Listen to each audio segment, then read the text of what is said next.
Ancaman adalah setiap usaha dan kegiatan, baik dari dalam negeri maupun luar negeri yang dinilai membahayakan kedaulatan negara, keutuhan wilayah negara, dan keselamatan segenap bangsa. Pertama, ancaman di bidang ideologi. Ideologi negara Indonesia adalah Pancasila, yang memuat nilai-nilai yang dapat dijadikan pedoman bertingkah laku demi tercapainya cita-cita dan tujuan negara. Secara umum, Indonesia menolak dengan tegas paham komunis dan Zionis. Saat ini, kehidupan masyarakat Indonesia cenderung mengarah pada kehidupan liberal, yang menekankan pada aspek kebebasan individual. Kedua, ancaman di bidang politik. Ancaman di bidang politik dapat bersumber dari dalam negeri maupun luar negeri.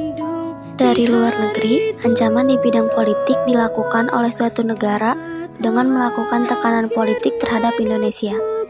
Contohnya, intimidasi, provokasi, atau blokade politik.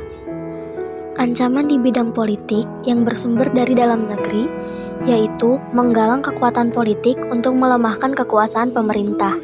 Ketiga, ancaman di bidang ekonomi. Globalisasi perekonomian di satu pihak akan membuka peluang pasar produk dari dalam negeri ke pasar internasional secara kompetitif. Sebaliknya juga membuka peluang masuknya produk-produk global ke dalam pasar domestik. Hal tersebut tentu saja selain menjadi keuntungan juga menjadi ancaman bagi kedaulatan ekonomi suatu negara. Adapun ancaman kedaulatan Indonesia dalam bidang ekonomi diantaranya sebagai berikut. 1. Indonesia akan kedatangan oleh barang-barang dari luar dengan adanya perdagangan bebas yang tidak mengenal adanya batas-batas negara. 2. Perekonomian negara kita akan dikuasai oleh pihak asing, seiring dengan semakin mudahnya orang asing menanamkan modalnya di Indonesia.